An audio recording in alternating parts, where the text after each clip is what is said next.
Oh, hey, I didn't see you there. I was just reading some manga, but I always had the question as to why. Why are kids or teens always the protagonist in so many of these stories? I want to get to the bottom of this once and for all, because it's true, a lot of the time we have someone who's around the age of 14 or sometimes even younger, but despite their age, they tend to always have the mental development of someone who is much, much older. You usually see this with their intelligence, as they will be incredibly smart, wise, or very calm and calculated. I noticed a lot of the time they get around this notion by mentioning the kids are some kind of prodigy, but the question still remains, why? Why make the main character someone young instead of an adult? Let's go pick this back up at my desk.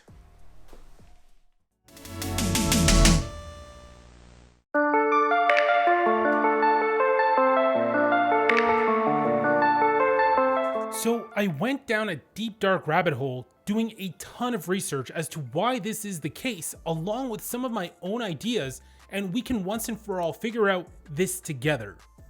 死神様の名のもとに粛清。その魂を回収せよ。 So starting with identity, it makes a lot of sense. A lot of people who will pick up a manga or watch an anime usually starts at a young age. I'm pretty sure most people here watching this video started watching anime when they were probably around 10 or 12 years old.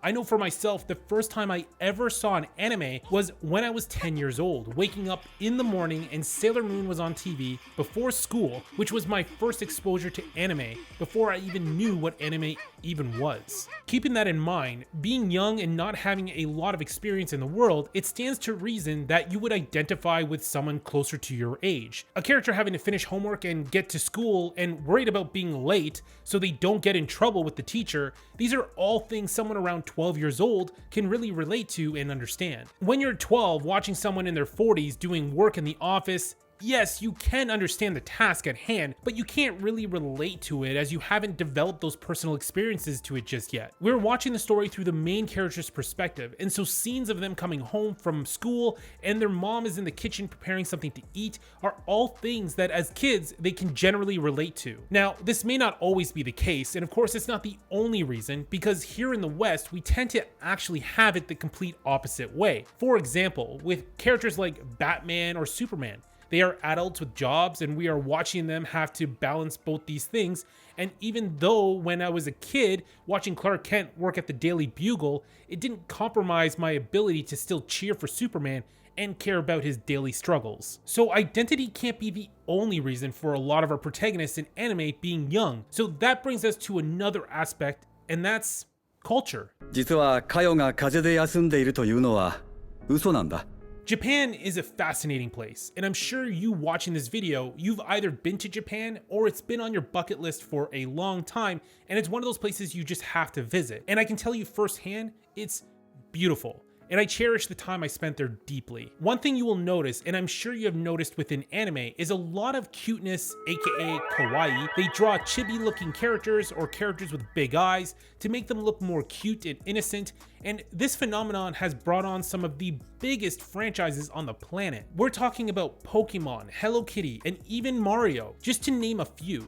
These franchises have taken on a life of their own, and everyone on the planet can recognize these brands.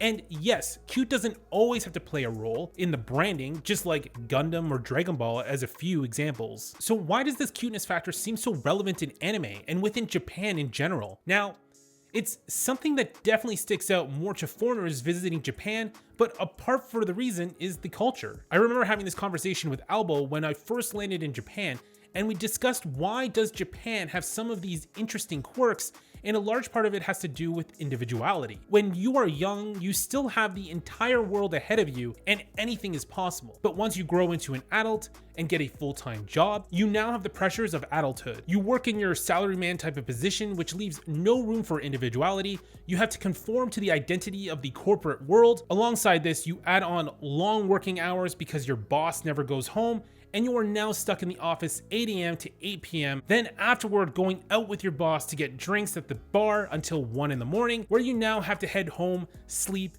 get up before 7 a.m. to catch the train, and do it all over again. ちょっと先輩さい。そこは笑うとこじゃ。いや、笑ってください。 This can lead to some massive stress and burnout, but the part I want to focus on right now is the causality of this, and that's the nightlife of Japan. During the day, everyone is in character and conforming to the rules of society, but once you finally clock out, and that little window of time you have to yourself is where I think the magic truly happens. This is where people get to be their true selves, and for some, it's loving cute types of things that just simply make them feel good and happy.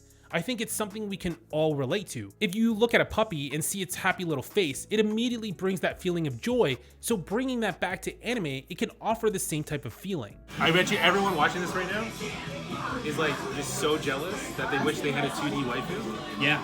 Right? And yeah, so live it up, everybody that's watching right now.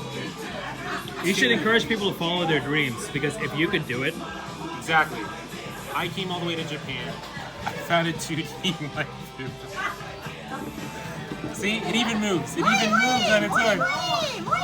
This, of course, is just one small example. You have others who maybe want to buy a cool JDM car and drive around the city or the mountains, as you would have seen in some of my past videos with Albo. Whatever it is that's your thing, it's a form of escapism that we all like to do, which can be a sample of watching a movie, reading a book, or even hanging out with some friends. So all of these factors within the culture help emphasize the 14-year-old phenomena in anime. But the biggest factor I think still remains, and that's nostalgia. Monster? Hold on, I'm not a monster, kid! I'm a human being, just like you are! As the previous generations start getting older and have full-time jobs, families, life, responsibilities, nothing hits you quite like nostalgia. So remembering our years back in high school, the formidable years that we are finding ourselves and figuring out what exactly it is we want to do with our lives. These are all things that older generations like myself can relate to, along with the current young generations as they are living it as we speak. Nostalgia is very powerful. This is the driving force to why things like Dragon Ball continue to do so well. When you see characters you admired and loved growing up, and get to see them again on screen wondering what they have been up to all this time,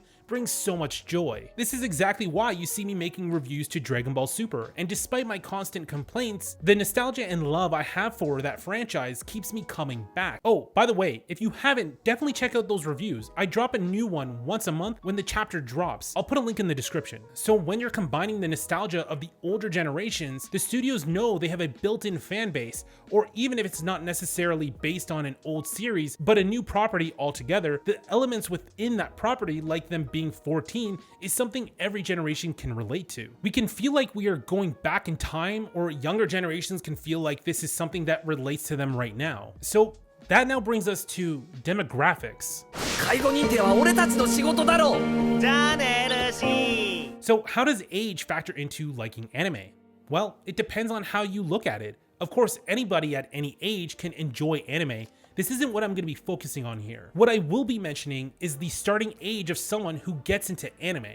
I was around 11 years old the first time I watched anime, and that was Sailor Moon popping up on the screen. I had no idea what I was watching was anime, but that was the beginning. The seeds have been planted, and my eyes widening to a larger world that was about to be presented in front of me, realizing cartoons didn't just have to come from North America, but other countries like Japan were making incredible stuff too. I think a lot of people can relate and say they found anime probably at a similar age, and I wouldn't be surprised if this current generation of kids found anime even younger, since it has been growing in popularity compared to my generation. Though just using a small sample size, let's focus on Crunchyroll for a minute. The average age for someone with a Crunchyroll subscription is 35, while someone with a free subscription is 18. So what I'm trying to get at is when a mangaka is trying to come up with a story, he is using some nostalgia, personal experiences from his youth, and also thinking about a demographic that he wants to appeal his story to. When you know that most of your audience tends to be on the younger side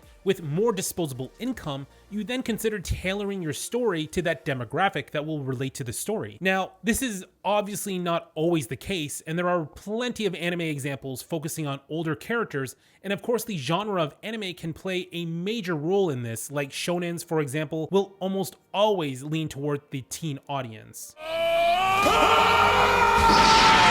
I know growing up, I was a huge fan of all the superpowered shonen anime like Dragon Ball or Naruto, but as I grew older, I started finding other stories appealing as well that connect to the human experience. Shows like Steins Gate or Re:Zero, just as an example, that really put their heart on their sleeve, is something I can really connect with.